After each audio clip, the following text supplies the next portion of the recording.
Aturan main kepemimpinan sekarang ini lagi ditulis ulang loh. Di era baru ini ada satu mandat yang jadi sorotan utama, AI first atau mengutamakan kecerdasan buatan, tapi human always, selalu utamakan manusia. Jadi gimana caranya kita menyimbangkan teknologi yang super canggih ini dengan sentuhan manusiawi yang nggak akan pernah bisa tergantikan? Yuk kita bedah sama-sama. Nah, buat ngerti kekuatan sebenarnya dari pergeseran ini, kita mulai dari yang paling penting, manusia. Kutipan ini ngingetin kita kalau AI itu bukan soal mesin yang dingin dan gak punya perasaan, sama sekali bukan. Ini tentang dampaknya di kehidupan nyata. Kayak gimana AI bisa bantu kita ngelola penyakit kronis. Inilah inti dari gagasan Human Always. Oke, ini dia peta perjalanan kita. Kita bakal mulai dari, kenapa sih AI first ini penting banget? Terus kita lihat seberapa kenceng perubahannya, alat-alat apa aja yang kita butuhin, gimana caranya imbanginnya dengan sisi kemanusiaan, dan kita tutup dengan gimana caranya jadi pemimpin AI first sejati. Kita masuk ke bagian pertama, kenapa bisnis harus AI first. Dan ini, ya, penting banget buat dicatat. Ini bukan cuma buzzword baru yang lagi ngetren, sama sekali bukan.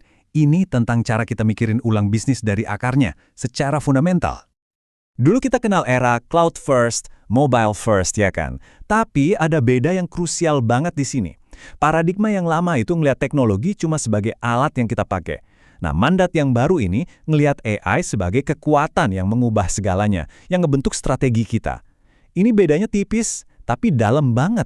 Bukan lagi soal nambahin AI ke bisnis yang udah ada, tapi justru ngebangun bisnis di sekeliling AI. Selanjutnya, kita ngomongin soal kecepatan. Dengerin baik-baik, karena pergeseran ini tuh nggak terjadi pelan-pelan. Kita ini lagi kayak berselancar di atas gelombang perubahan yang eksponensial. Cepet banget. Biar kebayang skalanya, coba deh lihat angka ini. 660 zettabyte. Hah? Apaan tuh? Gini deh, itu sama aja kayak kita ngasih 610 iPhone baru bukan buat satu kota, tapi buat setiap orang di muka bumi. Gila kan? Nah, ledakan data inilah yang jadi bensinnya revolusi AI. Dan ini baru pemanasan. Dan ini bukan cuma soal AI sendirian. Kekuatan sebenarnya itu datang dari keroyokan teknologi. Jadi AI, IoT, blockchain, dan teknologi keren lainnya itu saling ketemu, saling bantu, dan hasilnya akselerasi yang belum pernah kita lihat sebelumnya. Oke, kita udah paham kenapa ini penting. Sekarang, saatnya kita buka kotak peralatan AI baru Anda. Ada beberapa konsep kunci nih, yang benar-benar ngebentuk realitas kita sekarang. Konsep pertama, digital twin atau kembaran digital. Bayangin aja gini, kita punya replika digital yang persis plek-ketiplek sama benda aslinya, bisa mesin, gedung, atau bahkan satu kota utuh. Replika ini diupdate terus secara real time. Jadi kita bisa ngoprek, simulasi, tes macam-macam di versi digitalnya, tanpa harus nyentuh barang aslinya. Keren kan? Contoh paling gokil, Virtual Singapura. Mereka bukan cuma bikin kembaran digital satu gedung, tapi satu negara.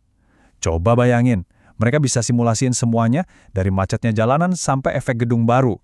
Perencanaan kota jadi jauh lebih pinter dan efisien. Peralatan berikutnya di toolkit kita ini lebih ke soal perubahan cara pandang. Kita pindah dari era informasi ke era pengalaman. Maksudnya, berkat teknologi kayak AI, fokusnya bukan lagi cuma punya informasi, tapi gimana caranya kita merasakan dunia ini dengan cara yang benar-benar imersif dan personal. Nike, nih jago banget ngejalanin ini lewat House of Innovation-nya. Di sana, Anda tuh nggak cuma datang buat beli sepatu.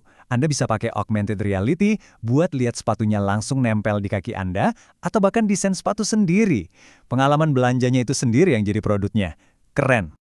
Oke, teknologinya udah kita bahas. Canggih, keren, luar biasa. Tapi sekarang, mari kita bahas bagian yang paling penting dari mandat ini, sisi kemanusiaannya. Karena dengan semua kecanggihan ini, tantangan terbesarnya justru adalah gimana caranya kita ngejaga elemen manusia tetap jadi pusatnya. Kira-kira apa sih hambatan terbesar buat adopsi AI? Mungkin kita mikir masalahnya di teknologinya ya kan? Salah. Ternyata datanya nunjukin 3 hambatan utama itu justru datang dari sisi manusia. Kurangnya skill AI, rumitnya data, dan kekhawatiran soal etika. Ini bukti kuat kalau kuncinya itu bukan cuma pasang mesin, tapi memberdayakan manusianya. Nah, ini dia pertanyaan sejuta umat, pertanyaan yang mungkin ada di kepala kita semua. Apakah AI bakal ngambil alih kerjaan kita? Ketakutan terbesar soal AI kan ini dampaknya ke pekerjaan. Jadi gimana? Ada kutipan yang ngejawab pertanyaan tadi dengan indah banget. Aku mau AI yang nyuci baju dan piringku supaya aku bisa berkarya seni dan menulis. Bukan sebaliknya, AI yang berkarya seni dan menulis supaya aku yang nyuci baju dan piring. Dalam ya. Intinya, tujuan AI itu bukan buat gantiin kreativitas kita, tapi justru ngebebasin kita dari tugas-tugas remeh, biar kita bisa lebih fokus ke hal-hal yang cuma manusia yang bisa, berkreasi, berinovasi, dan berempati. Oke, jadi gimana caranya kita jadi pemimpin yang dibutuhkan di era baru ini? Anggap aja ini panggilan buat kita semua untuk bertindak. Dan ini dia langkah-langkah konkret yang bisa langsung Anda ambil. Jadi pemimpin di era AI itu butuh paket komplit. Bukan cuma soal jago baca data, tapi juga harus jadi pemikir visioner yang lincah dan gampang adaptasi. Harus bisa kolaborasi, harus inklusif, dan yang paling penting, harus bisa nyeimbangin antara kecerdasan teknis sama empati dan tanggung jawab etis. Intinya, ngerti data dan ngerti manusia. Dan ini nih, rencana aksi praktis buat Anda. Nggak usah pusing harus lakuin semuanya sekaligus. Mulai aja dari yang kecil.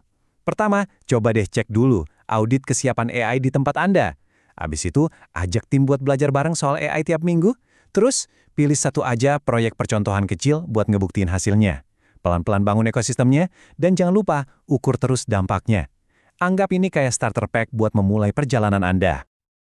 Oke, sebagai penutup, coba renungkan ini.